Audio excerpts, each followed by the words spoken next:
nsubire mbaye ikaze nshuti banywanyi bacu kuri mwese mwumviriza ibiganiro vyacu dutambutsa kuri iyi mboneshakure yacu ari nayo yanyu ya Burundi News TV. Nizere ko mumeze neza aho muherereye mwese, kuri mwese mwumviriza ibiganiro vyacu muherereye hirya no hino ku migabane y'amakungu ya kure, abatwumviriza muherereye mu karere k'ibiyaga binini, reka ndaguhe ikaze nshuti munywanyi wacu kuri wowe wumviriza ibiganiro vyacu uherereye ngaha mu gihugu cacu c'u Burundi. Kuri iri genekerezo tukaba tugarutse ngo tubashitse ko amakuru akomeye cyane ahejeje kudushikira. Iri joro harashobora kuba akantu mu gihugu cacu c'u Burundi, ibintu birahejeje gukomera cyane. Red Tabara aka kanya isohoye itangazo ivuga ko igiye gutera igihugu cacu c'u Burundi, ariko ndabibutse ko umukuru w'igihugu yahora avuga ko vyose ku rubibe rw'igihugu cacu c'u Burundi na Repubulika Iharanira Intwaro Rusangi ya Kongo hoba dufise umutekano ukomeye cyane.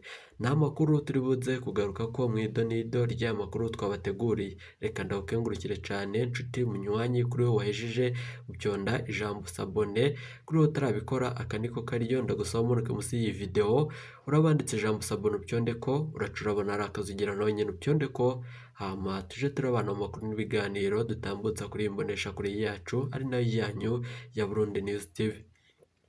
Reka nizere ko umeze neza aho uherereye wumviriza iyi mboneshakure ya Burundi News TV. Nizere ko wahejeje gupyonda ijambo sabone, kuri wowe utarabikora aka niko karyo. Ingingo nkuru turazifatira ku makuru akomeye cyane ahejeje kudushikira ngaha mu gihugu cacu c'u Burundi. Ni amakuru avurwa mu bisata bitandukanye, igisata ca politiki, umutekano n'agateka ka zina muntu. Kuri iri genekerezo ibintu birahejeje gukomera cyane mu gihugu cacu c'u Burundi.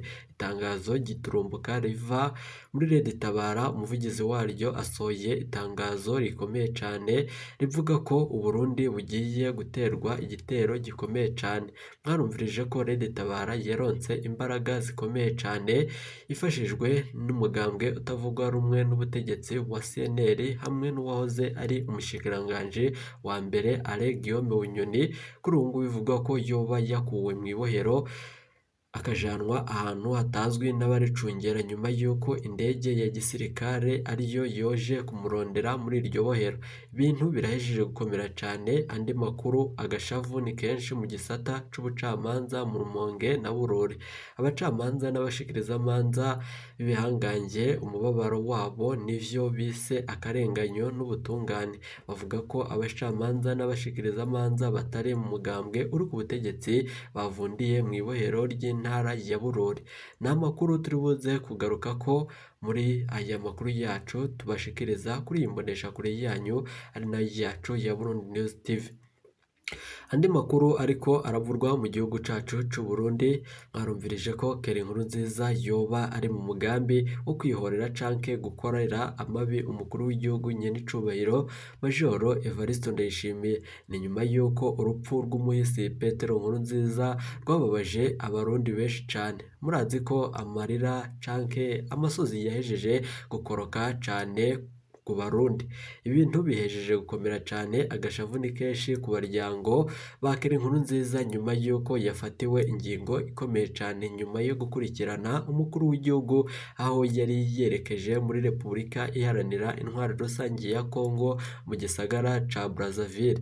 Ivyo vyose turaza kubigaruka ko muri aya makuru yacu dutambutsa kuri iyi mboneshakure yacu ari nayo yanyu ya Burundi News TV.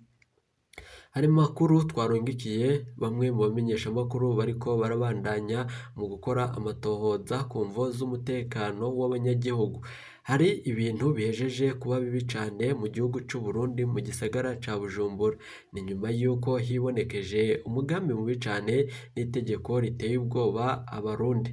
Hari abariko baribonekeza bikwaza ko baziranye n'umukuru w'igihugu canke n'umutambukanyi w'umukuru w'igihugu, bakaka abadafise akaryo ko kwivugira ivyo batunze vyose kandi ari vyo bibabesha ko misi yose.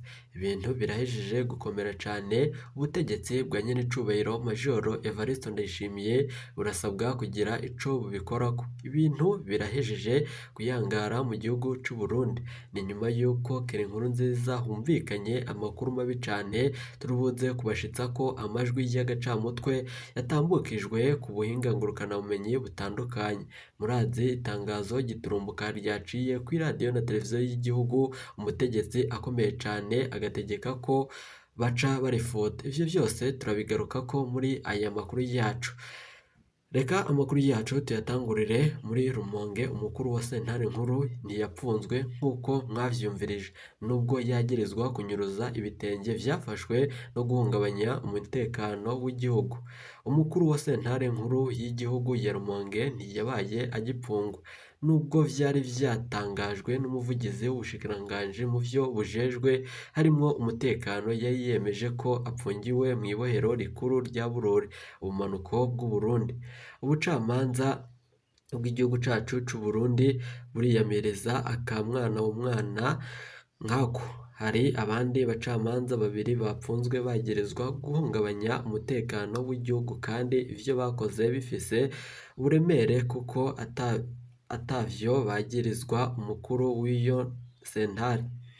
Umukuru wa sentare nkuru ya Rumonge, ubumanuko bushira uburengero bw'u Burundi. Muri urwo rugo rwiwe haravugwa ko yoba ariho aherereye, kandi harumvikanye ko yoba apfunzwe.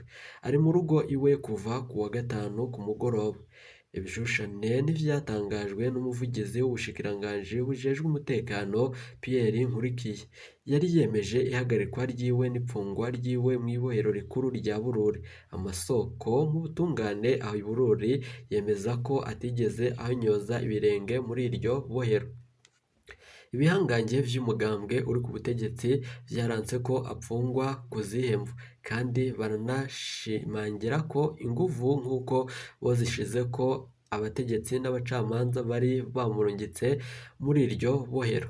Mu gihe igipolisi catangaza ko yinjiye ibohero rikuru ku mugoroba w'uwa kane, uwurongoye umugambwe CNDD-FDD mu ntara nshasha ya Burunga n'uwurongoye uwo mugambwe muri komine bari bamaze kuhashika.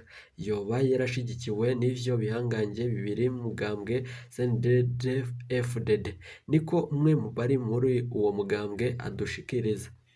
Abanyagihugu bari bumvise ko yahagaritswe bari bashitse mu micungararo y'iryo bohero rikuru rya Bururi kugira ngo barabe nimba vy'ukuri uwo mukuru wa sentare nkuru ya Rumonge yoba yinjijwe iryo bohero. Nta n'umwe yamubonye ahonyoza ibirenge vyiwe muri iryo bohero, kandi hari hasohowe itangazo ko yoba yapfunzwe. Umugambi wari wamaze guheza gupfundikwa mw'ijoro ry'uwa kane hagati y'umunyamabanga w'umugambwe mu ntara hamwe na parike muri nkuru yegamiye sentare y'iyungurizo kuri izo ngo nyene ntashirwe mu gasho, niko isoko ryegereye iyo dosiye ribitomora. Ku munsi wa gatanu wa 27 Gitugutu, umukuru wa sentare nkuru y'igihugu ya Rumonge yari yaduganywe acungerewe n'umushikirizamanza mukuru wa sentare y'iyungurizo ya Bururi. Kubw'amasoko mu butungane, plaque nkuru yegamiye sentare y'iyungurizo ya Bururi yemeza ko amatohoza yandi abandanya mu Rumonge kugira ngo haboneke ivyemezo vy'ivyo yagirizwa. Agashu nanone agashavu karahejeje gukomera cane no kwibonekeza mu bacamanza. Ni kenshi mu gisata c'ubucamanza mu Rumonge na Bururi. Abacamanza n'abashikirizamanza ntibanyegeje umubabaro wabo mu vyo bise akarenganyo mu butungane. Bavuga ko abacamanza n'abashikirizamanza batari mu mugambwe uri ku butegetsi bavundiye mw'ibohero ry'intara ya Bururi bagirizwa guhungabanya umutekano w'igihugu, kuko habaye kopi y'urubanza umuburanyi atari yatanze amafaranga arenga ibihumbi 6 vy'amarundi mu kigega ca leta. Bariyamiriza ico bita akamwana wa mwana, bagasaba umukuru w'igihugu nyen'icubahiro Majoro Evariste Ndayishimiye kugira ngo afate mu minwe iyo dosiye ijanye n'inyuruzwa ry'ibitenge vyagirizwa uwarongoye sentare nkuru y'igihugu ya Rumonge. Ayo masoko nyene mu vy'ubutungane avuga ko amatohoza ariko arabandanya na parike nkuru yegamiye sentare y'iyungururizo ahengamiye.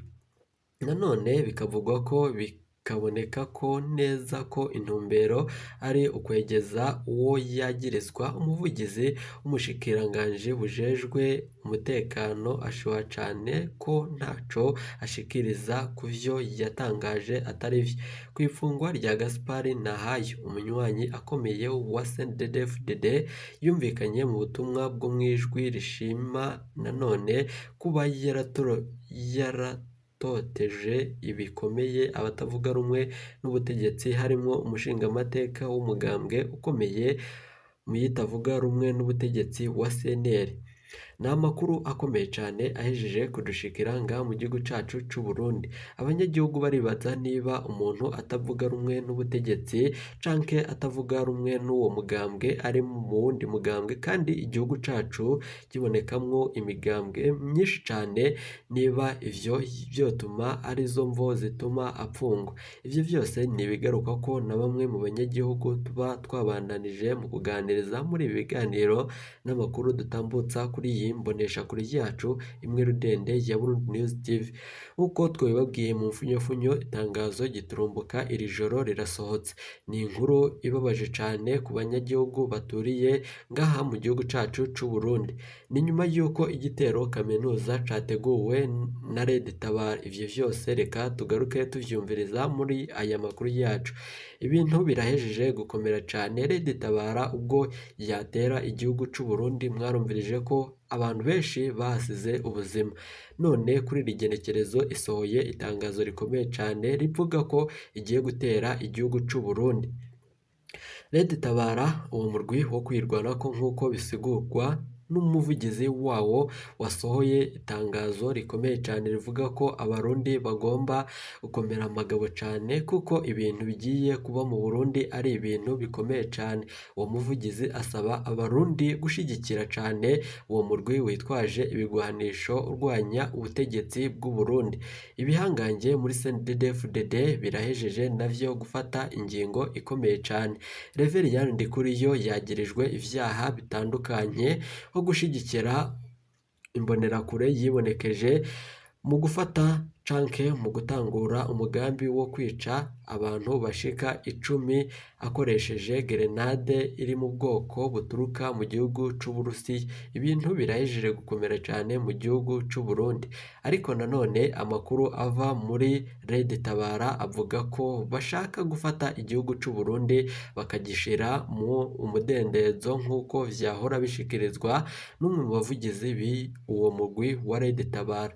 Inkuru ya Burundi News TV nk'uko duhejeje gukora amatohoza kuvyerekeranye n'iyo dosiye, turaza kubibashitsako vyose muri aya makuru yacu tubandanya tubategurira kuri iyi mboneshakure yacu imwe rudende ari nayo yanyu ya Burundi News TV.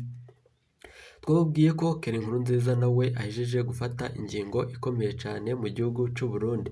Ni nyuma y'uko bishoboka ko ashobora gutabwa mu mvuto ku mvo z'ibintu vyibonekeje kw'igenekerezo rya 28 Gitugutu umwaka w'2023. Murazi ko umukuru w'igihugu yarari mu gihugu ca Repubulika iharanira intwari rusangi ya Kongo. None ibintu vyahejeje gukomera cane. Igitero c'indege cibonekeje muri ico gihugu. Haravuzwe amakuru ko Keri Nkurunziza yoba yagiye guhungabanya umutekano w'umukuru w'igihugu ku basirikari bamucungera. Ibintu birahejeje kuyangara mu gihugu c'u Burundi. Abatavuga rumwe n'ubutegetsi bavuga ko Keri Nkurunziza yoba ashaka guhorera umuhisi Petero Nkurunziza ku mvo z'uko yoba azi abamwishe. Generale Alain Guillaume Bunyoni yoba yakuwe mw'ibohero rya Gitega ku mvo z'uko ariwe afise dufise amakuru akomeye cyane kuri Red Tabara no ku bijanye n'urupfu rwa Petero Nkurunziza. Ivyo vyose bikavugwa ko yoba Generale Arenguiyome Bunyoni ageramiwe, amagara yiwe yoba ageramiwe mw'ihorero rya Gitega nk'uko bivugwa na bamwe mu bahegereye. Biravugwa ko Generale Arenguiyome Bunyoni yakuwe mw'ihorero rya Gitega akajanwa ahantu hatazwi. Abandi bakavuga ko Generale Arenguiyome Bunyoni yoba yaciye agarukanwa muri iryo bohero nyene. Ni amakuru turiko turabandanya mu gukora amatohoza ku vyerekeranye n'ivyo biriko biraba mu gihugu cacu c'u Burundi. Abamenyeshamakuru bacu bari kutugirira amatohoza ku vyerekeranye n'iki gitero categuwe na Red Tabara. Nituza kuronka amakuru ku vyerekeranye n'aya makuru tubashikirije, turaza kugaruka tuyabashitsako yose ido n'ido. Wowe ico usabwa, manuka musi y'iyi video uraba handitse ijambo sabona upyondeko, uraca urabona ari akazogera nawe nyene upyondeko, hama tuje turabana mu makuru n'ibiganiro tubashitsako vya misi yose ido n'ido. Iyi ni Burundi News TV.